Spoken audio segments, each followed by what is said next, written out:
all shall be well. All shall be well.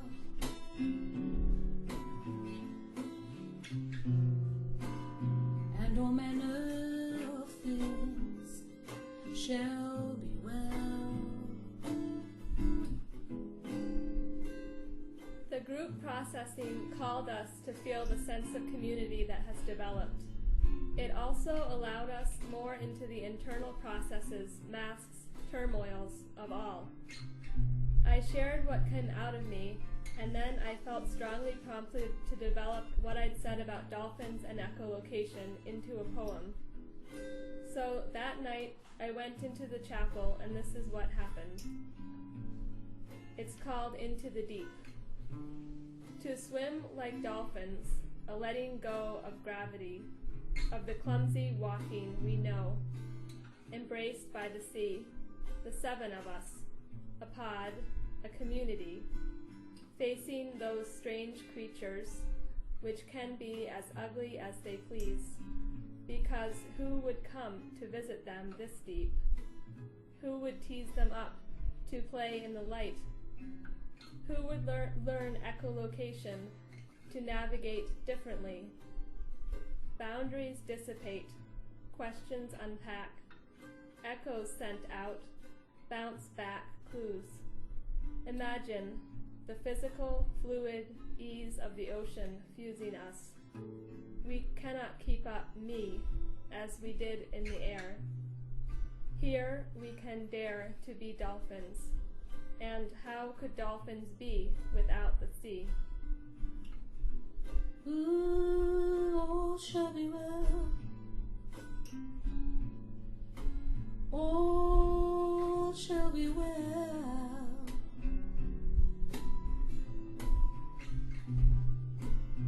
And all manner of things shall be well.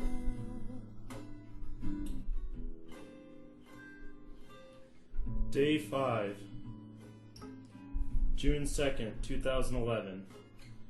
I've been on this vegetarian diet for 5 days, and so far I've pooped 3 different colors: green, purple, and orange.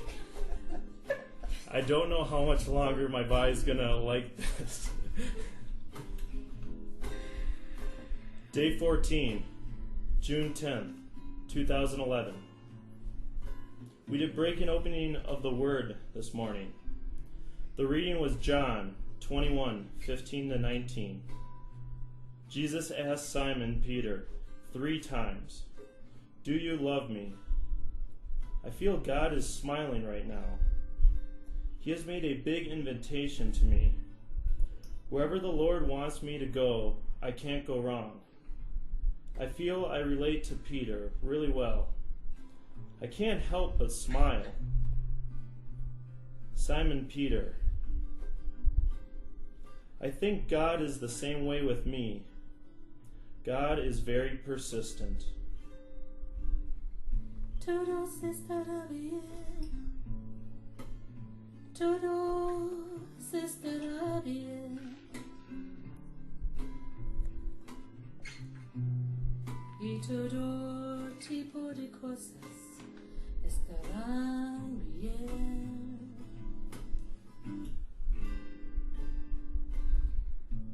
I loved being engaged with others, sharing our experiences, having my faith, love of God, and all His creation mirrored back at me.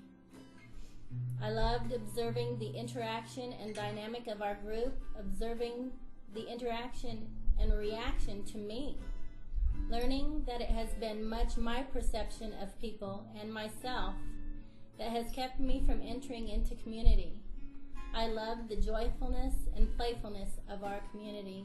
Witnessing the depth of compassionate care has been overwhelmingly beautiful.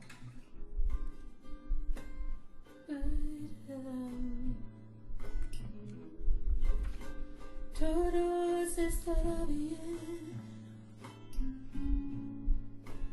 Todo estará bien.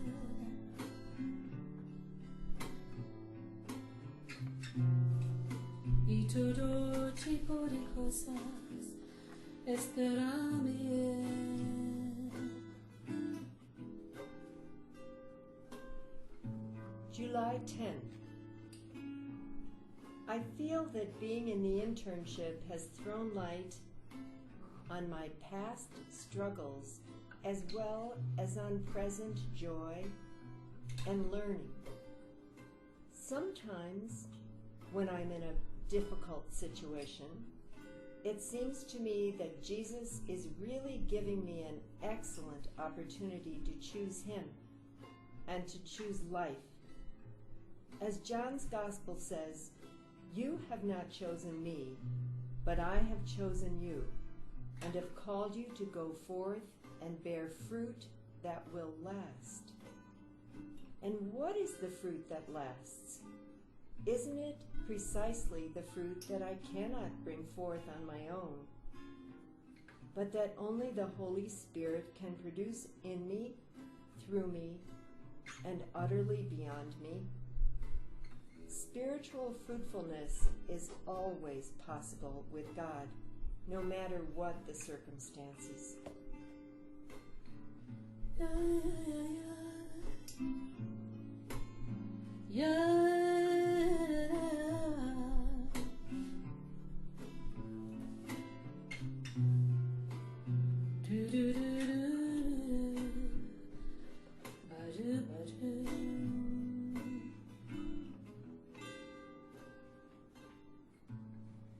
I keep thinking of the saying, "We are not human beings meant to have a spiritual experience.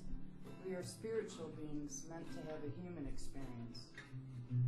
I just keep coming back to the need to stay in the heart, stay in the body, stay present, and to accept my humanity, your humanity, the human experience in all its fragility, vulnerability, impermanence, absurdity, humor, outrageous courage, beauty, and tenderness.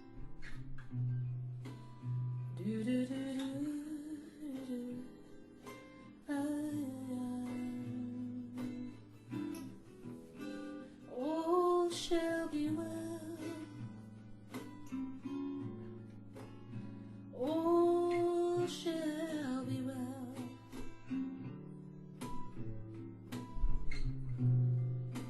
And all manner of things shall be well.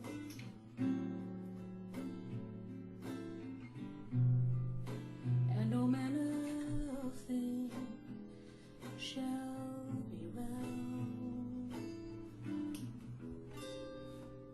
We went outside to a surprise in the backyard, the profound contemplative experience of Michael's labyrinth healing. Here, the feelings of the group were strengthened in action. I think we all felt incredibly moved and deeply connected during a point when many of us had expressed the rawness of wounds and the need for comfort this week. For me, the experience also coincided with the intention I set in last week's reflections to begin walking the labyrinth. There could not have been a more fitting introduction. Here is what came from that experience and from a comment that Carrol made about that night, that I drew a circle around us with my poem and Michael drew a line of direction, and we both recognize it's not our doing but what is coming through.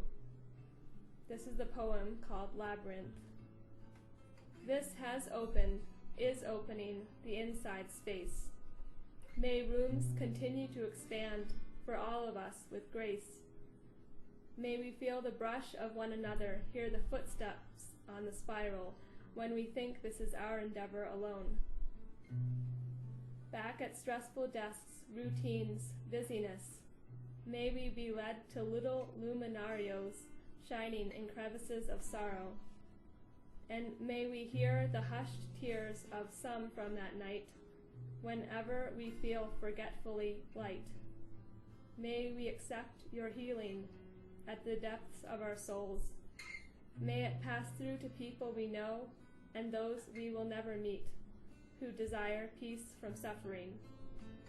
May we remember during times of stress, impatience with unhurried pathways, how the sides of straight-flowing acequias stay emptier than waterways which meander, and how the next pass of the labyrinth hides around a turn, yet was always there.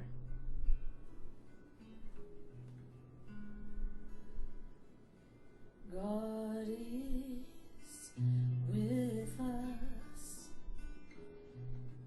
God is with us.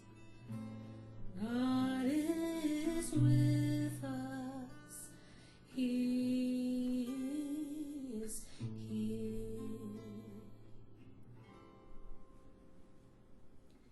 When someone lives in opposition to what their body, mind, and spirit believe to be true, they become sick. In order to function in conflict, often one falls into acedia, an unconscious disregard of the truth within and outside of themselves. During these past 3 months, I've been able to unveil many illusions, rethink many perceptions. Through the formation groups, I've discovered that I've been my own oppressor. I've remembered my oneness, that I am a beloved. I have learned that my wisdom has value and has voice, and is God within me. I have experienced the grace of God through the intimacy of intentional sharing.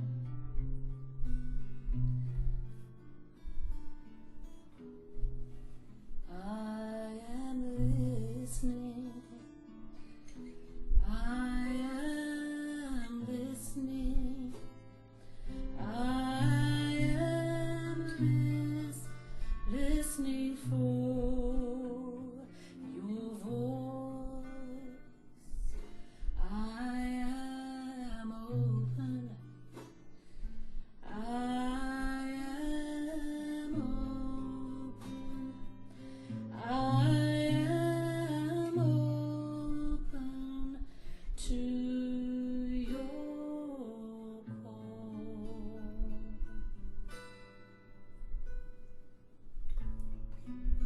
Day 17, June 13th, 2011. Don't let your mind bring you down, thinking, I can't do this, I can't do that. That is just fear. You find peace in work. You are great. You are humble.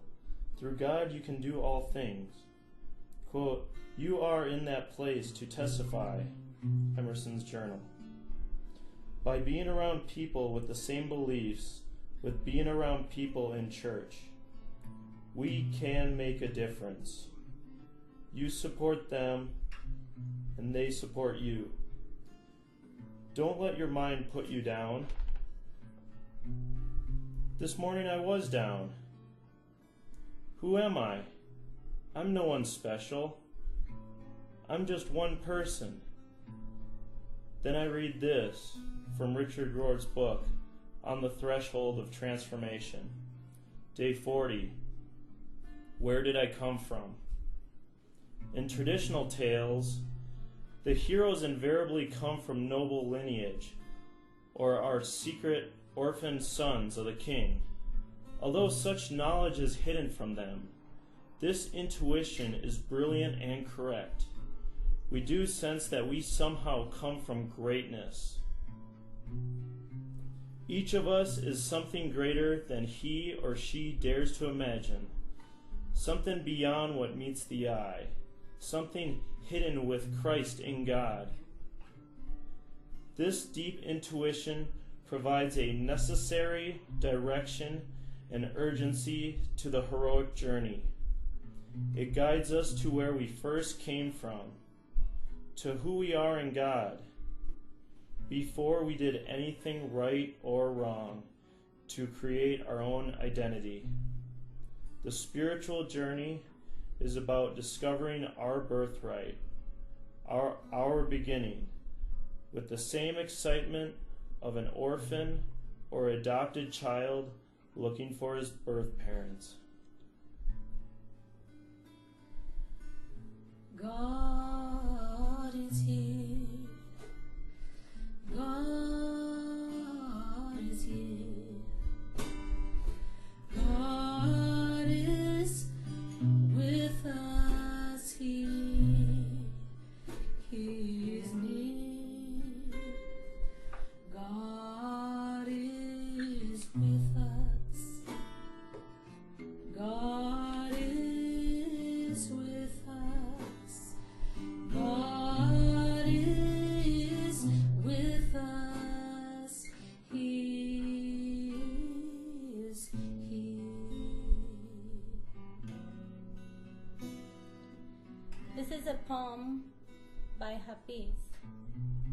Beautiful creature.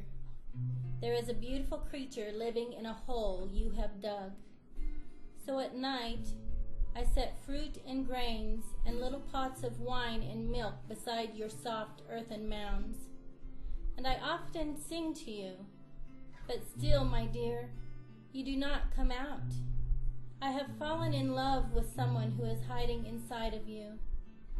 We should talk about this problem, otherwise I will never leave you alone.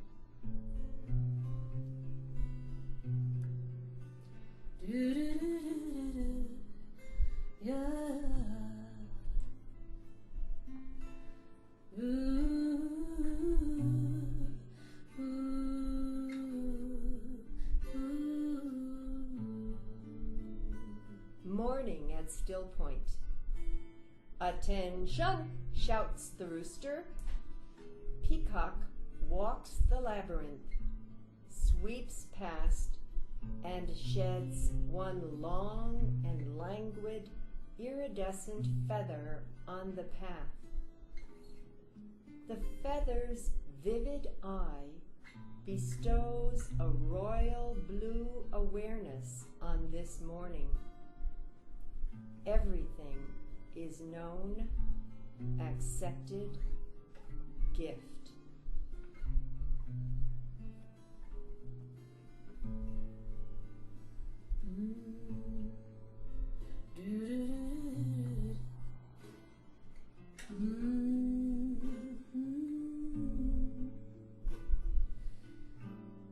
I am open to your call.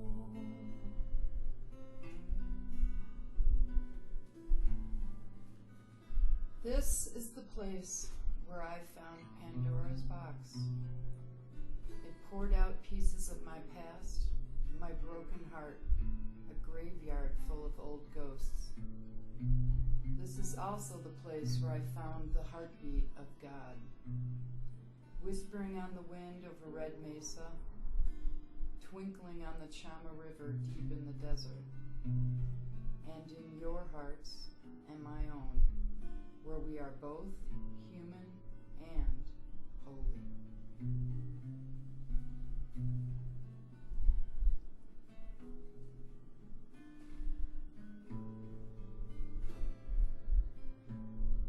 I am open. I am open.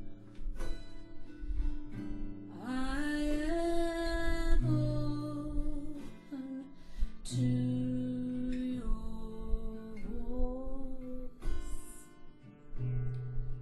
I am listening. I am listening.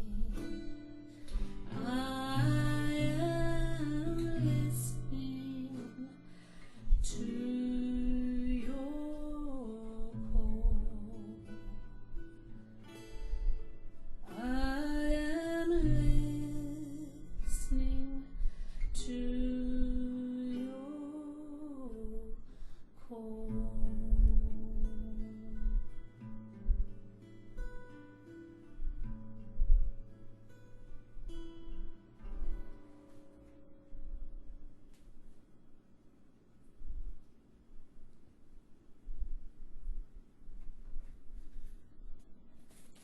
This group of people, wandering through their unfolding lives, represents the soul of each person searching for the promised land of personal authenticity and a vibrant life with God, says Joyce Rupp.